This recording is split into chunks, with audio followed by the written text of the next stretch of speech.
पुरान दारू पुरान मेहरारू बाबूजी ई सब बहुत जरूरी बा।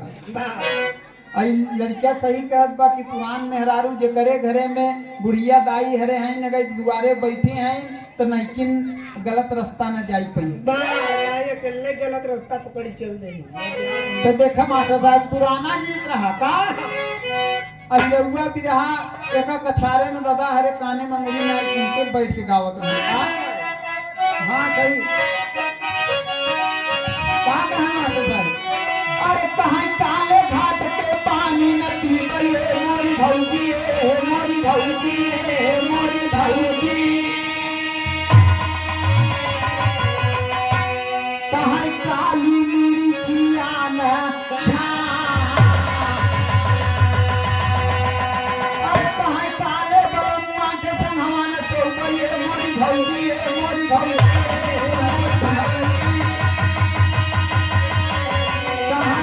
काली रे होई मारे मास्टर का कहीं माघ बीता पूछ बीता बीताए जहानामा सही हो माघ बीता पूछ बीता बीताए जहानामा लगत फागु नदिया लैया जवानावा सोवल करे मोरे लगे सोह थारी हनावा सोवल करे मोरे लगे सोह थारी हनावा लहुरिया नदिया बोला फिरा हनावा नहीं आए पिया दाना पानी के गहनावा दाल भी न जाना फिकेरा नहीं आने दाल भी न जाना फिकेरा नहीं आने अपने भता के बतावे नहीं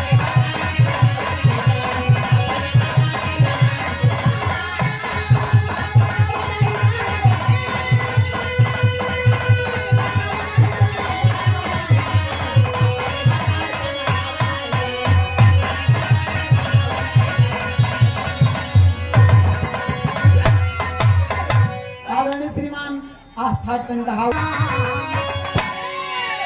अरे साना नाना रतिया बोलई अरे बहाई जब पवनवारा अरे भौजी कही द भैया जी से अरे भौजी कही द भैया जी से दई दे मोर गाँव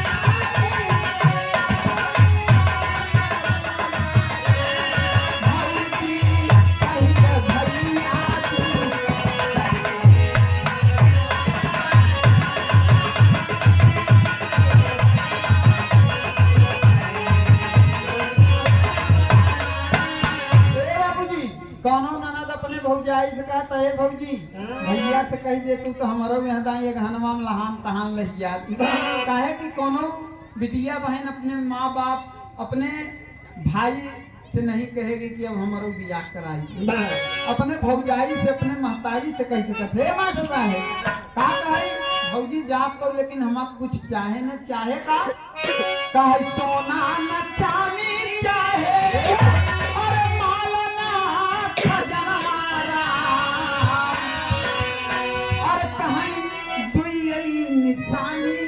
चाहे कहीं चौकायो बेलनवारा कहीं चौका बेलना काहे कहीं दुई खिचजिया चाहे अरे चौकायो बेलनवारा अरे कहीं चकई काटत काल ही नहीं अरे कहीं बेलत की जो बना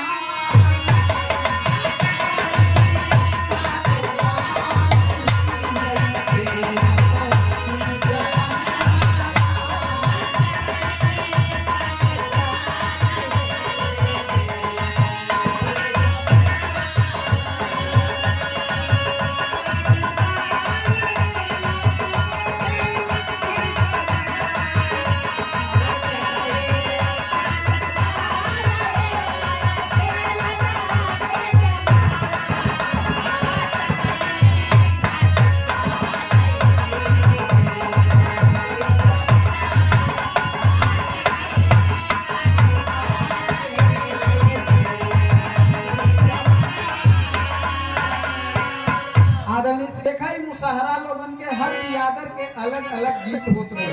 वाह वाह एक आठ और सुन ले करे बाद हमारे पप्पू भैया आ रहे हैं हे मास्टर साहब देखा ये धोबियो गीत रहा मास्टर साहब का देखा एक धोबियो गीत आप सबके बीच में कैसे कोनो दोनों प्राणी हरेठा बरेठिन जात हैं कहत हैं कि तैयारी कैले है चले बा आज दिन भर धोवे के बा सही है मास्टर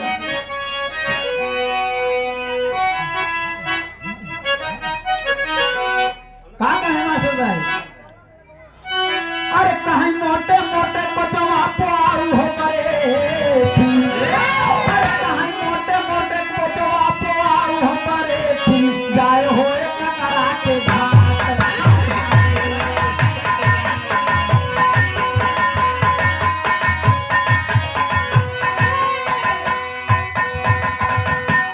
कहीं मोटे मोटे कुचवा पुआऊ हो बरेठिन जाए होए ककरा के घाट हाय हाय जी ए मास्टर साहब यही में लहरी महाराज गाय रहन का यही भाव रहा क्यों जाने से क्यों नहीं जान पाए लेकिन लगाई दिए रहन का अरे कहीं गाजी मियाँ का मोर छोटा मोहरिया अरे गाजी मियाँ का मोर छोटा मोहरिया हमसे भी हुई ना जाए हमसे भी हुई ना जाए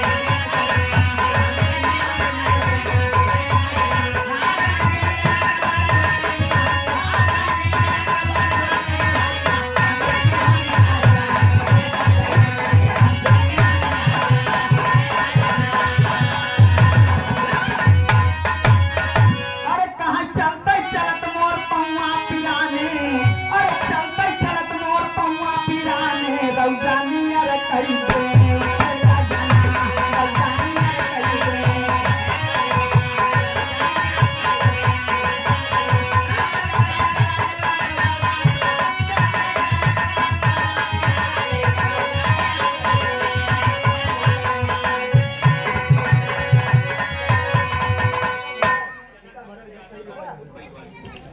प्रयागराज घाट पर खिलावत रहे बाबूजी कोनो 20-25 साल के लड़की रहे और आप सब जानत है और बार और खुलवाई दिहन कहे ए डंडा ले के खिलावत बा का कहे और जब खिलावत बा और वो झाई करत करत जब ओकर एक आगे के मास्टर साहब बटन टूट गए तो आप सब खुद ही जानत है का है वो दवा रड़ुआ रहा बाबू मेहरारू मरे 10 साल हो गया रहा का कहे और कहा जब से मारी रमजनवा के अम्मा जब से मारी रमजनवा के अम्मा यदि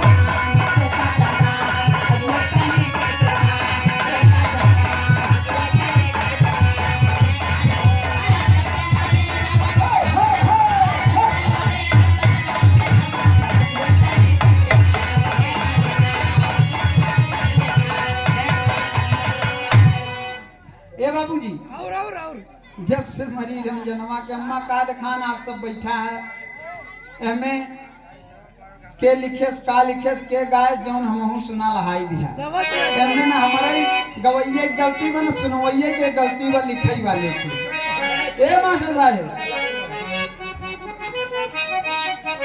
एक आखिरी लोग गीत चारों युग से करे बाद पप्पू भैया कहीं आओ मास्टर साहब कहना बात अरे फंसा यह चक्कर में सारा जग जान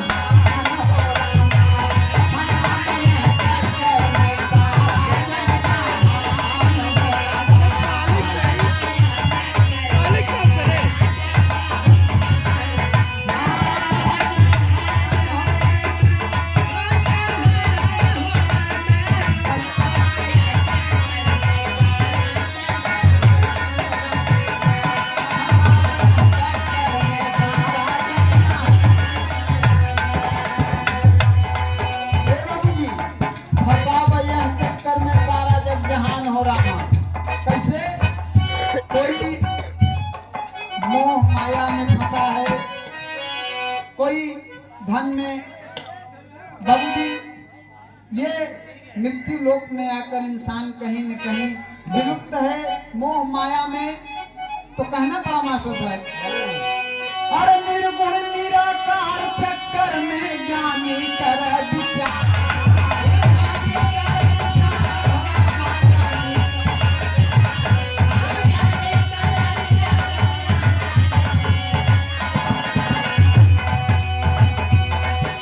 सतगुरु की आस मिलई के खातिर, सतगुरु की आस मिलई के खातिर युक्ति कइले यार। प्यार से पिया के घर में लागई तब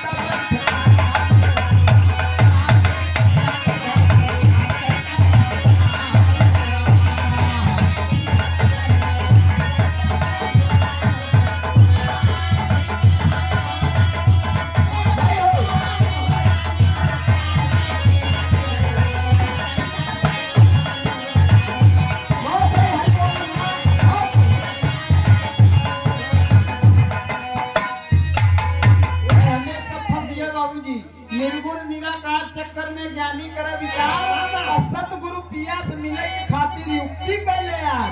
प्यार से पिया के घर में लागई तब ठिकान हो रहा। कैसे? अरे चक्कर में कौरव पांडव ने ठाना कठिन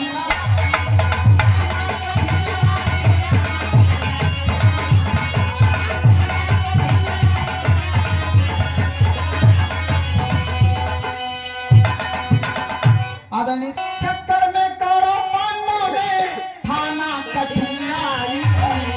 अरे रखवान बने श्री किशन कन्हैया। अरे रूप विराट दिखाई अर्जुन रन में आपन गहा है धनुहा।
रूप विराट दिखाई अर्जुन रन में अपन कहा है धनुहा पान हो रहा है।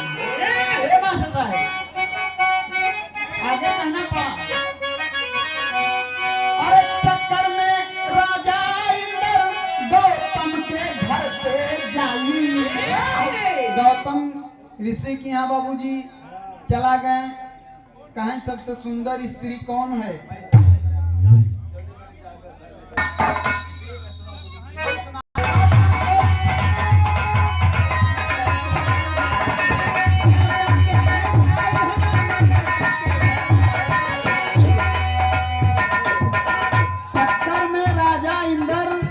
गौतम के घर पे जाई। अरे लगन लाग गई उस तिरिया से। अरे लगन लाग गई उस तिरिया से। मुर्गा बोल सुनाई 12 बजे रात में तरई चले समान हो।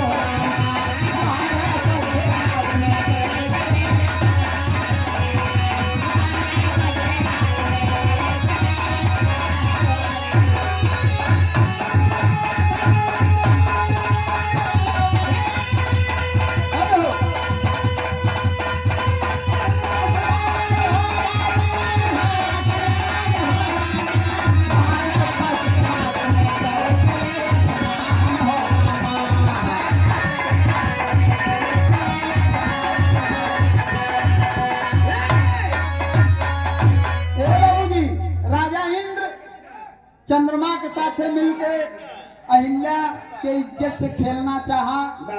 12 बजे रात में मुर्गा बन के बोले। इधर कमंडल उठा के ऋषि चल दिए स्नान करने के लिए। लेकिन सुरसरी बोली कि जाओ तुम्हारे घर पे छल हो रहा। जब लौट के देखे तो बाबूजी श्राप दे दिया है। 1000 भग हो गए इंद्र को, चंद्रमा दागी हो गए। हो कब मास्टर साहब? चक्कर में राजा इंद्र गौतम के घर पे जाई, लगन लाग गई उस तिरिया से मुर्गा बोल सुनाई। 12 बजे रात में करे चले स्नान हो रहा। आदरणीय श्रीमान दिनेश भैया, आप लीलापुर कला की पावन सरजमी से आपकी बाटी चोखा की दुकान बैंक रोड पर है। मौका लागते का दिन जरूर आवा जाए। भैया के नमस्कार व प्रणाम व आशीर्वाद की कामना है।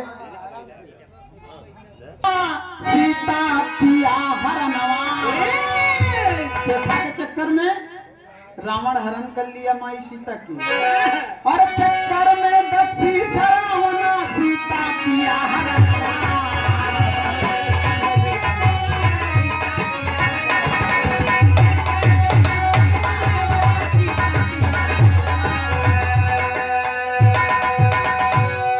और खोज लगावे चले पवन सुत, खोज लगावे चले पवन सुत लंका किया दहनवा। रोई नार मंदोदर कहै काल नियरान।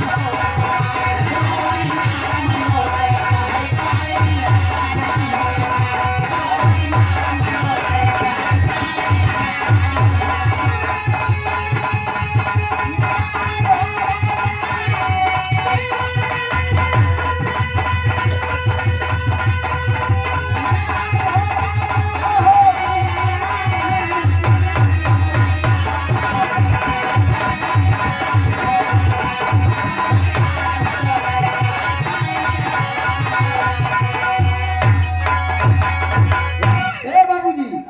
चक्कर में दशीस रावणा सीता किया हरनवा। खोज लगावे चले पवन सुत लंका किया दहनवा। रोई नार मंदोदर कहै काल नियरान हो रामा। ए बाबूजी, आखिरी लाइन में मास्टर साहब। अरे चक्कर में जब हरिचंद्र ने दिया खजाना दान। बाबूजी, हरिचंदानी इतना बड़ा दान किया कि अपने बाबूजी परिवार को बेच दिया। और चक्कर में जब हरिचंद्र ने दिया खजाना दान। अरे जाके बिक गए तीनों प्राणी, अरे जाके बिक गए तीनों प्राणी। खजाना अपना मान शान से घाट मचानी।